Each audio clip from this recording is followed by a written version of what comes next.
Oh my god, I look fire with my hair. Fuck. Here. Stop. So that's what we're gonna watch.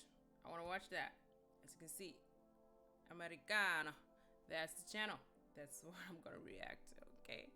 15 craziest reactions of convicts after life sentence. Let's do this shit. A famous saying goes, don't do the crime if you can't do the time. There's a lot of truth in that, especially for those people who forget that they could be spending life behind bars. From an attempted murderer with a fainting spell to a weeping monster, here are 15 craziest reactions of convicts after being given a life sentence. Before we begin, make sure to hit the like button, subscribe to our channel and click the notification bell for more amazing videos every day. With that being said, let's begin. Number 15. 15. The Hitman Hirer. In 2014, Diana Lovejoy was in the midst of a brutal and messy custody battle with her ex-husband, with neither side willing to budge on their demands. In a fit of rage and a crucial lack of thought, Diana conspired with her gun instructor to resolve the situation by murdering her ex-husband. Of course, the whole thing went horribly wrong. The shooting instructor didn't actually kill her ex-husband, but shot him in the armpit, and later claimed, if I wanted to kill him, I would have. It's the murder equivalent of, no, I didn't lose the basketball game, I just didn't feel like winning. But months later, Diana found herself in court, and as the judge read out the guilty verdict... Stop. First of all, why do people do that? How do they think they can get away with that? Like, magically your husband disappeared? Like, huh? The weight of her actions hit Diana all at once, and she passes out. Why would you pass out? Lovejoy was soon wheeled out of the courthouse by paramedics, but it didn't change the sentence. She's now serving 25 to life in prison. Good. So, she didn't kill her husband, lost the custody battle, and got sent to jail for the rest of her life. Sounds like it was worth it, eh? Right. It'll come as no surprise when we tell you that the number one cause of life sentences is murder or attempted murder. Those who try to take lives usually find...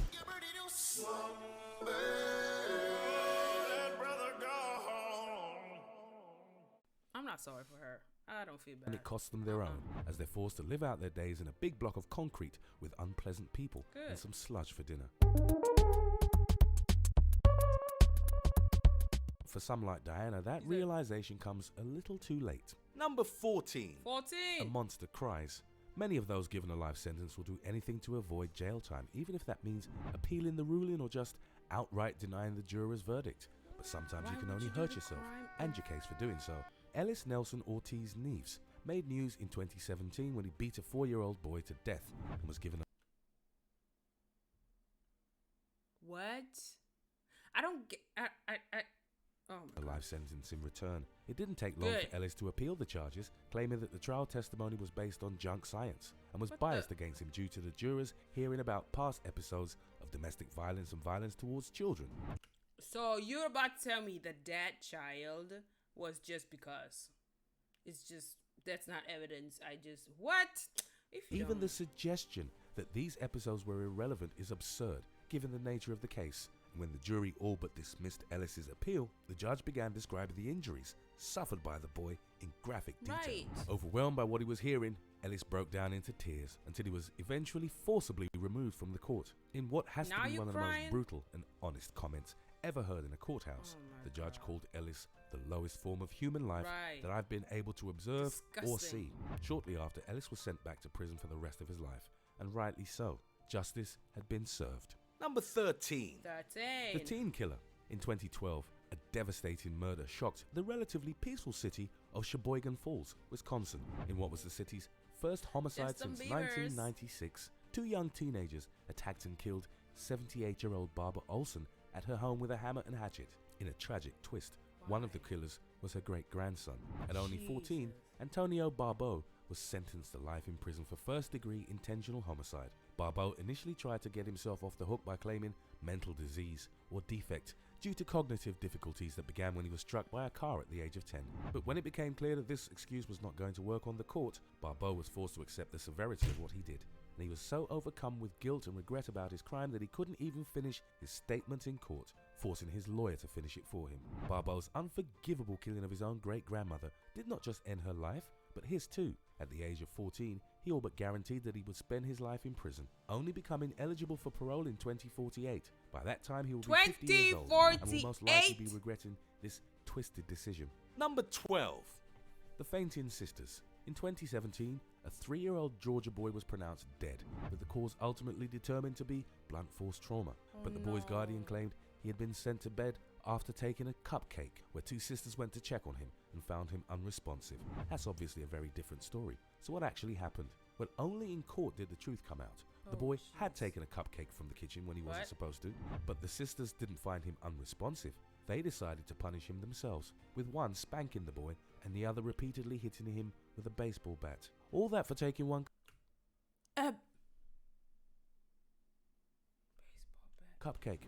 The boy later died from the repeated strikes, and the sisters were rightly indicted with a life sentence. This video shows the women reacting to their life sentence, with both collapsing to the floor. But was it shock, devastation, whatever it was, there's no question that these women deserved what they got. To beat a child to death with a baseball bat for something as trivial as taking a cupcake is such a cruel and evil crime that a life sentence is more than fair. Yet these sisters didn't expect to get such a severe punishment, which leads you to ask, what did they expect? Then again, it's clear that these convicts aren't exactly great at thinking in terms of long-term consequences. Number 11. The Sleeping Murderer. It's always a bold move to laugh or smirk during your big trial, but to fall asleep, you're really playing with fire if you try and pull off that one. Yet some convicts don't consider a court appearance to be the place for regret or reflection, but pride. And as this guy showed, that's a really dumb thing to do. After murdering an elderly woman, this teenager made a splash in his debut appearance in court, after he spent the entire hearing laughing, smirking and sleeping. At first glance, the convict looks to be under the influence of some kind of drug, but it quickly becomes apparent that he's actually just very proud of the twisted act that he committed. It's hard to believe that anybody could be so heartless to sit and smile as others hear of their cold-blooded killing, but that seems to be the norm for criminals like this. For this guy, the fact that he got a life sentence made no difference. He was happy about the crime and clearly didn't regret it, and for that reason he got sentenced to spend the rest of his life behind bars. To sleep in court is to show no regret, no remorse, and no respect. And when you're at risk of going to prison for the rest of your life, that's not necessarily the kind of thing you want to be showing. Of course, that doesn't matter for this guy. Number 10. The Crying Carjacker. The old saying goes that there's no such thing as a victimless crime. Every action we take affects someone else. And the crime spree affects a heck of a lot more, particularly if you choose to steal from innocent people like this carjacker. And once you've committed these crimes and hurt others, it makes it difficult to feel bad for you when you cry over your life sentence. In 2014, Ryan Stone embarked on a carjacking crime spree, stealing several vehicles and kickstarting a lengthy high-speed chase with the police that resulted in one nearly fatal injury for a Colorado state trooper.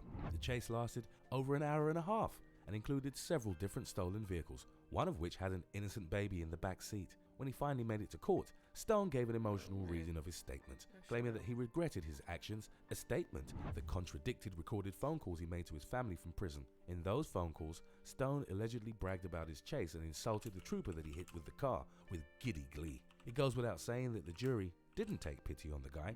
Stone was ultimately sentenced to 160 years in prison for his actions, with the judge openly dismissing his claim to regret the very actions he bragged about in the calls. The Arapahoe County District Attorney added that unless Stone has access to cryogenics, he will die in prison, and cryogenics, as far as we know, are not available in prison.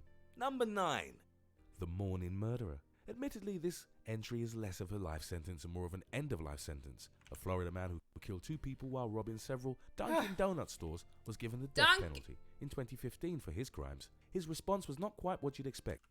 Why? Listen, if you rob a store, first of all, don't commit crime. Second of all, if you rob a store, why a Dunkin' Donuts? The money? Go a bank, a jewelry store,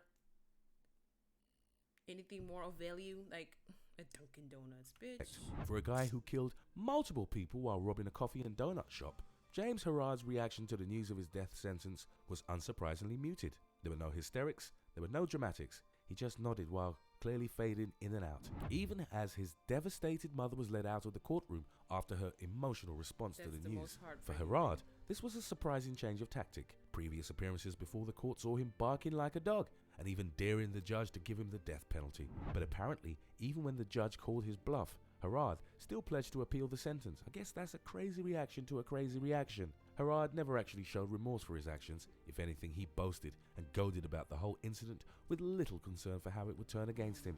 This is an excellent example of how our actions have consequences. Not everything goes in your favor. Right. Number 8. A murderer collapses. It's pretty wild that so many murderers or attempted murderers would admit that they committed the crime and then change their mind. However, it's a very common occurrence. Most of the time, of course, this change of mind is all but dismissed. And when that happens, you get some unusual reactions from the convicted. In 2016, Jaleel Smith Riley pleaded guilty to charges of aggravated murder and attempted murder, only to later change his mind and claim that he did not do the very crime he said he did. This flip-flop was rejected pretty quickly, landing him a life sentence without the possibility of parole. But that didn't sit well with him. After hearing the news, Smith Riley collapsed to the floor of the courthouse before being picked up by police. But then he said something that confused everyone. So what does he get? To clarify, nobody has any idea whom Smith Riley was talking about. But if he was referring to himself in the third person, well, that's a whole other thing we can't even begin to deal with. It takes much courage and or stupidity to admit you did something and then claim you didn't do it. And it doesn't help anyone to just conveniently collapse when things don't go your way. But I guess that just goes to show that criminals aren't the sharpest tools in the shed. Number 7. Flipping the bird. This is probably a very obvious thing to say, but no good can come from flipping the bird to legal professionals. Whether you did the crime or not, whether you like the jury or you don't, it's just not a great idea to annoy the very people you want to save your life. Of course, some people just don't care if they get saved or not. TJ Lane was sentenced to life without parole after he murdered 3 high school students if they get saved or not. TJ Lane was... He has a, how's it called? It's not safety jacket. A bulletproof vest on. That's how you know if murderers or people life sentence or whatever, bad people did something and come. How many times did someone get shot for them to wail? Sentenced to life without parole after he murdered 3 high school students and injured another 3 while on a shooting rampage in 2013. At his sentencing, Lane heard the testimony of the victims' families while wearing a white t-shirt that read "Killer," smiling his way through their devastating comments. When it came time for his own comments, Lane went against his lawyer's advice to give a very brief but deliberately upsetting statement that confirmed he felt no remorse about the massacre and actually enjoyed it. And then, in one final twist of the knife, he then gave the middle finger to the families of his victims. By the time Lane was at his trial, he didn't care if he got a life sentence or if he was just going to get the death penalty. He just wanted to stir up more upset for the families of those he killed. He did it, and it's a shocking sight to behold. Number 6. Throwing the podium. Anger is never a good idea in a courtroom, especially if you're going to claim you didn't murder someone. But for one Missouri man, his rage got so intense that he very almost hurt the judge. And that could have been even more fatal for him than a mere life sentence. In 2012, mother of 5 Latrice Mays was killed by Jaleel Hoskins, who dumped her body into the dumpster where it was later discovered. Hoskins had long claimed that the murder was unintentional, that he loved Latrice, and that he would never have wanted to hurt her. Yet his response to the news of his life sentence offers a very visible counterpoint to his claims. After being handed his life sentence, Hoskins erupted into an expression of pure fury, grabbing the podium and flinging it toward the judge's bench. As he approached the judge, Hoskins had to be dragged out of the courtroom, probably for the best given that he looked as if he was about to cause some serious harm to the judge. You have to imagine, if you're a judge, or I can't even talk, anyone in the justice system, yeah. Imagine you putting someone to fucking into jail. You have to, aren't they always scared for their lives because they can get a hitman or people outside who can threaten them and I'm confused. Hoskins admitted to his crime, but he didn't believe that it was worthy of such an extreme sentence. He hadn't considered how serious murder was in the eyes of basically everybody but murderers. While Hoskins left the courtroom, his family began screaming at Latrice's family, a fitting end to a story of a completely avoidable murder. Number 5. Threatening the judge. The ultimate cardinal sin of any legal battle is to threaten the judge presiding over the case. It's a surefire way to tick people off and guarantee that you will be mistreated. And yet I think you can guess where this entry is going to go. In 2010, Juan Rodriguez, appeared in court on charges of attempted murder, a crime that he adamantly denied committing. But when the judge denied Rodriguez's request to be let out of jail for Rosh Hashanah, he didn't exactly help himself. Angry about what he claimed to be religious persecution, Rodriguez told the judge that if he weren't allowed out of jail, he would take the judge's life. Those are quite literally his words, with no exaggeration or summary. I will take your life. And then, as if to make matters worse, he followed up with, what's your phone number? If you don't let me out of here, I'm going to kill you.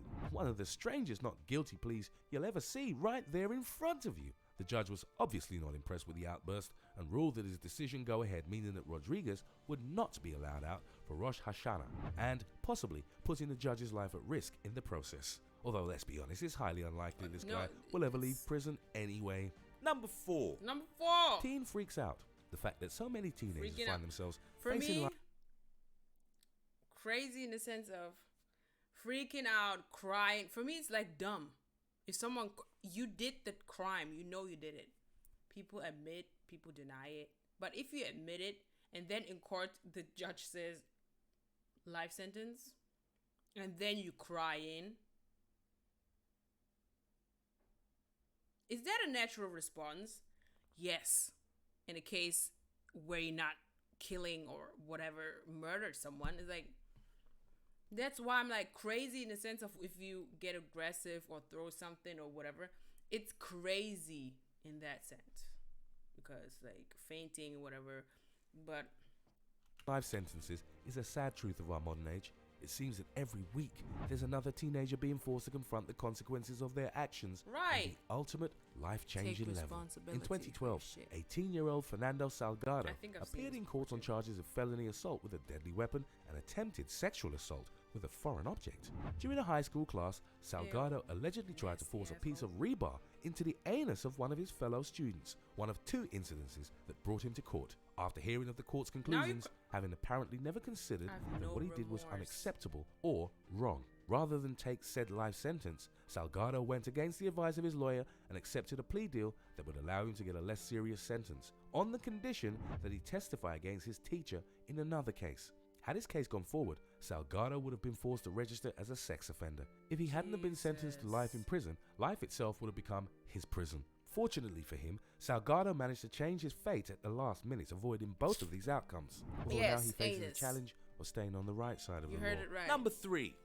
Innocent or monster. While most legal cases feel pretty open and shut, some are a lot more complex and require some extra thought to come to the right conclusion, especially when those cases involve young people or teenagers that might not be fully aware of their actions. In March 2015, a trailer caught fire in York County, South Carolina, killing a 14-month-old boy inside. Months later, 17-year-old Jacob Matt Morgan was in court to address claims that he was the direct cause of his baby brother's death, something he adamantly denied, as prosecutors claimed that Morgan stood and watched the fire that killed his brother. Morgan cried and claimed to have done everything he could to save the brother that he loved. Unfortunately, Morgan's fascination with fire was well known within the family, and they provided evidence, and he eventually admitted to setting the fire that ultimately killed his brother. The case was notable due to jury division.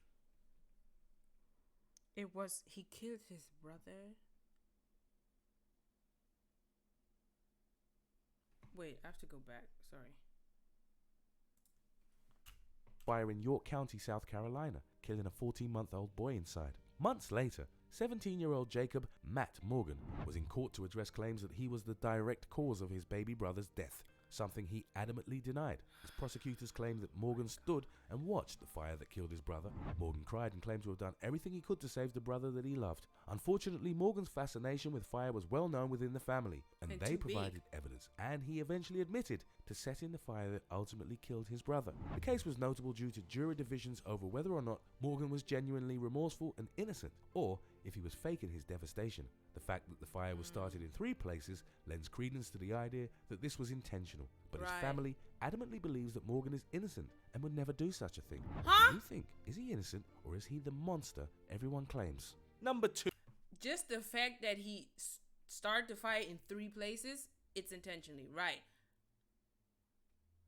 But didn't you know that your brother was inside and you were trying... What? No. 2. A rampage. Well, rampage might be an exaggeration, but not by a whole lot. It's fair to say that when he was sentenced to be executed for the murder of a young couple, Dexter Darnell Johnson... Listen, it maybe sounds weird when I say this, but... Not weird, but... The death sentence, to me, I get that, right? But to me, if someone kills someone, they should go to jail or prison and rot in there. Because if you kill them, in my mind, it's like you killed them. They're not free, but they're not here anymore. They're gone. You know what I mean? Let them suffer. Let them suffer. Don't kill them. Let them suffer. Let them rot in prison. Don't kill them. Because I get the concept, but for me, it's like if you kill someone, the person is gone. You know? Maybe in some cases, the person, it's worse for them to die like this. But I think if you're in jail, you suffer more. Because if you're dead, you're dead. You know what I mean? Did not react well. In 2007, Johnson and 4 friends threatened an innocent couple with a pistol and a shotgun before carjacking, robbing, raping, and murdering them. In court, Johnson insisted that he was innocent and that the illegal activities were all at the hands of someone else, despite prosecutors presenting evidence that suggested it was part of a month-long crime spree that he took an active role in. When the news came that Johnson would be executed, his mother could be heard screaming and crying at the back of the court. After a few moments of quiet consideration, Johnson launched himself at the judge, only to be stopped by the waiting security guards. Johnson was led out of the courtroom, angrily ranting and fighting against the hold of the guards. Whether he wanted to accept it or not, his crimes were more than enough for the judge to warrant a full execution. He just couldn't handle that fact. Number 1. The Flinger. If there's one reaction you didn't expect when you clicked on this video, it's this one. Some people aren't content to sling words at the judge. Oh, listen, I know this. I know what he's about to do. I've seen this already. Just listen and watch. Believing that this...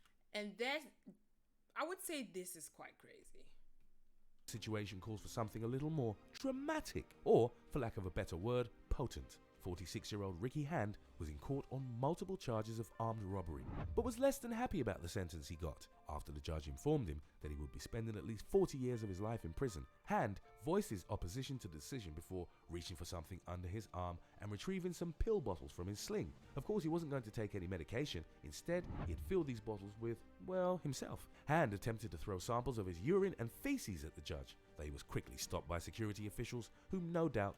He threw his feces, his piss and his shit at the judge. Stunk after the encounter. This is a pretty insane response to a sentence, and one that was probably as memorable to those in the courtroom as those outside of it, if only for what I can only imagine was the almighty smell of poop mixed with the sweat of the guy's sling. No thank you. Which of these reactions do you think was the most insane? Let us know in the comments. Also, check out our other cool stuff showing up on screen right now. See you next time. Bye. So that's it. That's what I mean. It's like, bitch, the fuck?